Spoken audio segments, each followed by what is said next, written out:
Sir Radhika Yadav తండ్రి ఒక రాజశిక్షుడు కూతుర్ని స్వయంగా స్వతంత్రంగా ఎదగడం తట్టుకోలేకపోయాడు. వీడియో కాల్స్లో కూడా ఆమె ఎవరితో మాట్లాడుతుందో పదవి ఇలాంటివన్నీ కూడా ఆయన పరిశీలించేవాడని.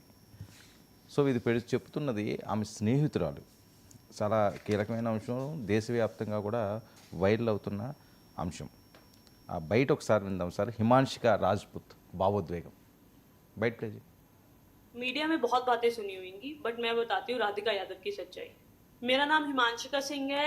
राधिका यादव मेरी बेस्ट फ्रेंड थी। हम पिछले 8-10 साल से बहुत क्लोज थे and I just lost her। मुझे लगा नहीं था कि मैं इस चीज़ के बारे में इतनी जल्दी बात करूंगी, बट मेरे पास कोई और चॉइस नहीं है। कल ही मैं उसकी बॉडी देख कर आई हूँ।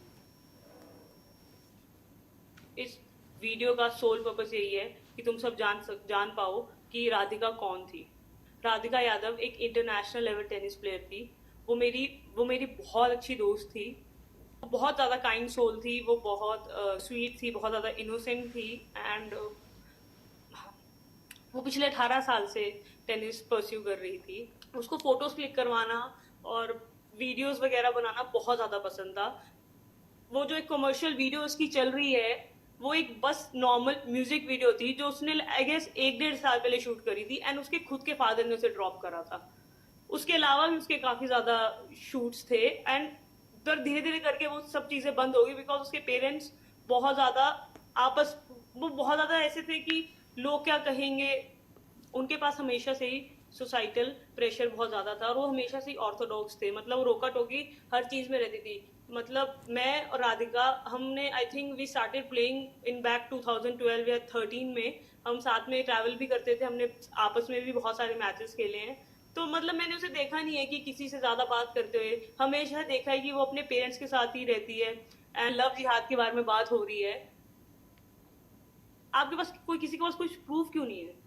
लव जिहाद वो किसी से बात भी नहीं करती थी। उसके घर पे इतनी ज़्यादा रिस्ट्रिक्शंस थी बट वो बहुत टाइम से ना अपने घर पे सफर कर रही थी। बहुत ज़्यादा అంటే ఇది ఒక వాస్తవంగా మీరు అన్నట్లు దేశాన్ని సంచలనం కలిగించింది.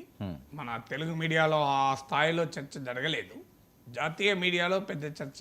రాధికా యాదవ్ అనే టెన్నిస్ ప్లేయర్, ఆమె టెన్నిస్ అకాడమీ నడిపేది అనే ఒక వాదన లేదు అనేది ఆమె పెద్దనాన్న స్టేట్మెంటు.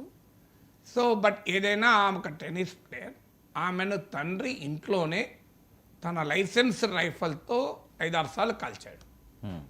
సో దీనిపైన రకరకాల కథనాలు వచ్చాయి. ఒక కథనం ఏంటంటే తండ్రి చాలా దుర్మార్గుడు, రాక్షసుడు అనేది ఒక కథనం. కానీ బాగా సన్నిహితంగా తెలిసిన కుటుంబ సభ్యులు చెప్పేది ఆయన బిడ్డను చాలా ప్రేమించాడు. ఆమె కెరీర్ కోసం, టెన్నిస్ కెరీర్ కోసం తనకున్న పరిమితమైన సంపదలో 2 కోట్లు 3 కోట్లు కూడా ఖర్చు పెట్టాడు. సో ఆమె టెన్నిస్ కెరీర్ బిల్డ్ చేశాడు అని.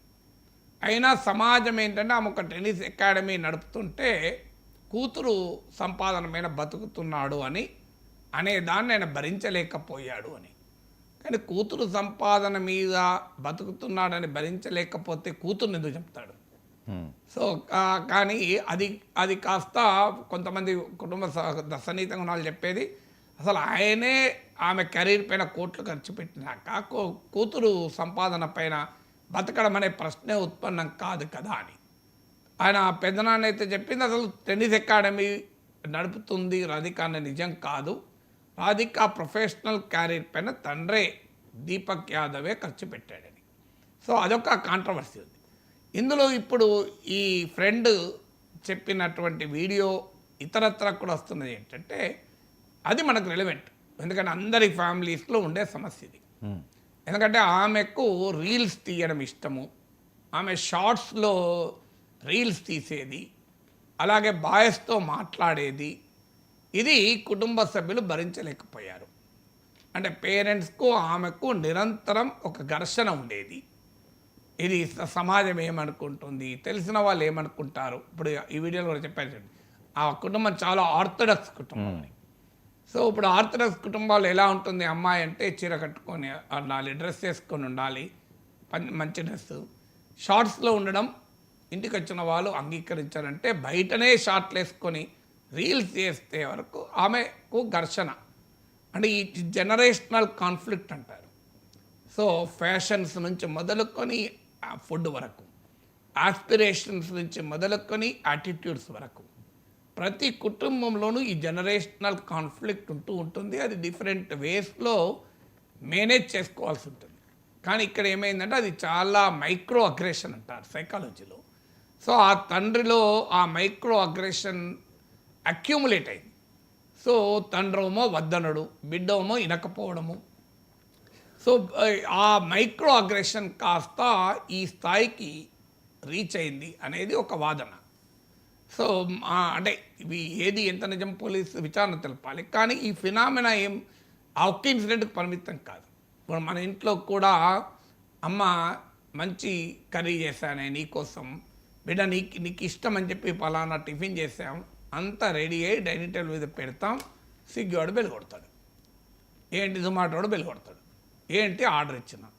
ముందు చెప్పచ్చు కదా, ముందు చెప్తే నేను ఇంత కష్టపడి వంట చేసేవాడిని కాదు కదా, అమ్మ నువ్వు చేసే తినబద్దు ఇంటి ఫుడ్ బోరు కొడుతుంది, ఇక్కడ స్టార్ట్ అవుతుంది. సో తల్లిదండ్రులేమో ఆ జంక్ ఫుడ్ మంచిది కాదు, ఆ బయట ఫుడ్ మంచిది కాదు, నీకు నచ్చిన కమ్మటి ఆహారం నేనే చేసి పెడతాను తల్లిదండ్రులు. ఏం చేస్తావమ్మా ఇన్నేళ్ళు తింటానని బోరు కొడుతుందని బిడ్డలు. సో రాత్రి 12 గంటలకు స్విగ్గీ జొమాటోలో ఆర్డర్లు. తల్లిదండ్రులు అప్పుడే మధ్యలో 10ంటికే నిద్రపోయి వాష్రూమ్కి లేసి ఇంకా పండలేదా అంటే అప్పుడే స్విగ్గీ ఆర్డర్ వచ్చిన చికెన్ బిర్యానీ తింటున్నామని. ఇప్పుడు తింటే ఎట్లా అరుగుతుంది, ఇది ఏం తిండే అని తల్లిదండ్రులు.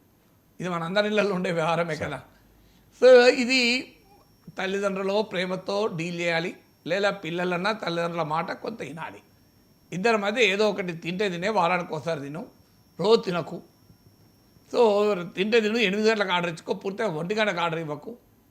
సో ఈ టాస్ట్ లేదంటే ఒక ఏజ్ వచ్చాక పిల్లలకు నచ్చ చెప్పాలి, వదిలేయాలి. Yes it is your life. నచ్చ వచ్చాక వాళ్ళే అర్థం చేసుకుంటారు. వెయిట్ పెరుగుతుంటే మళ్ళీ ఆ పిల్లలే కదా వెయిట్ తగ్గించుకోవడానికి జిమ్లకు పోయేది. So leave it, they will understand. Okay ఎదిగి వచ్చిన పిల్లలు వాళ్ళకి అన్నీ అర్థమవుతాయి కదా అని. సో ఇదొక పద్ధతి. Someway you have to resolve this generational conflict. Okay. So ఇది ఈ ఒక్క తరమే కాదు, ముందు తరాలకు కూడా వచ్చింది ఈ ప్రాబ్లం.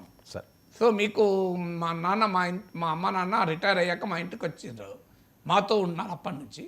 అప్పుడు మా నాన్న మాట చెప్పాడు, ఎందుకు ఖర్చు పెడుతున్నారో మేము మిమ్మల్ని అడగము, ఎందుకు ఖర్చు పెట్టడం లేదో మీరు మమ్మల్ని అడగకండి అన్నాడు. అంటే ఏమయ్యేది, నా బస్సు ఎక్కిపోయాడు, నాన్న ఆటోలో పోవచ్చు కదా, 6,000 దాటాయి అని మేము అనేవాళ్ళం. మామయ్య ఆటో ఎక్కచ్చు కదా మామయ్య, అప్పటికి ఇంకా ట్యాక్సీలు లేవు, మా కారు కూడా లేదు అప్పటికి. అంటే ఆటోకి ఎందుకురా ఖర్చు, ఏవో అర్ధగంట ఆగితే బస్సు వస్తుంది అని బస్సులో పోయాడు. మేమేమో ఇంటి ముందరికి వచ్చి ఆటో ఎక్కేవాళ్ళం.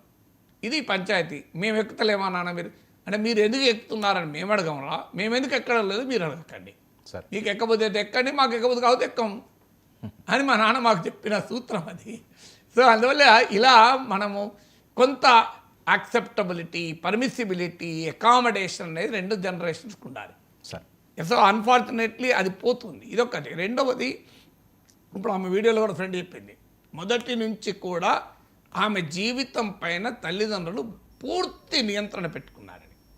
ఎక్కడో ఒక చోట అనుమానం ఎవరిని ప్రేమిస్తుందో అని. సో మీకు గౌతమ్ బుద్ధ జీవితం మనకు తెలుసు. చిన్నప్పుడు జ్యోతిష్యుడు చెప్తాడు, ఇతను ఏదైనా ఒక దానికి చూసి చలించిపోతాడు అని. అంటే ఏది కనబడకుండా, అసలు డెడ్ బాడీ కనబడకుండా పెంచుతారు తండ్రి.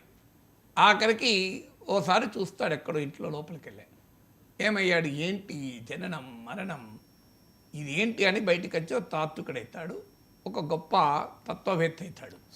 సో ఎవరు ఆపగలిగారు? అందువల్లే బయటికి తిరిగితే ప్రేమిస్తాడు, ఇంట్లోనే ఉంటే ప్రేమించాలని ఎవరు గ్యారంటీ లేవు. కానీ తల్లిదండ్రుల భయం, ఎవరితో మాట్లాడితే ఏమవుతుందో, ఎవరిని ప్రేమిస్తుందనో భయం ఉండొచ్చు, లేదా ఎవరేమనుకుంటారో. ఎందుకంటే ఇవాళ మన సినిమాలో క్లాస్మేట్ సినిమాకు పోయినా కూడా అనుమానిస్తారు, మీ అమ్మాయిని చూసినా అని.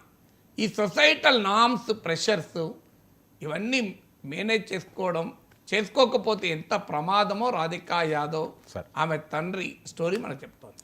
సార్ విదేశాల్లో చదువుకోవడానికి లేదా మాస్టర్స్ డిగ్రీ పొందడానికి వెళ్ళడం పారిపోవడం కాదు, విద్యను విస్తరించడానికే CJI సార్ బిఆర్ గవాయ్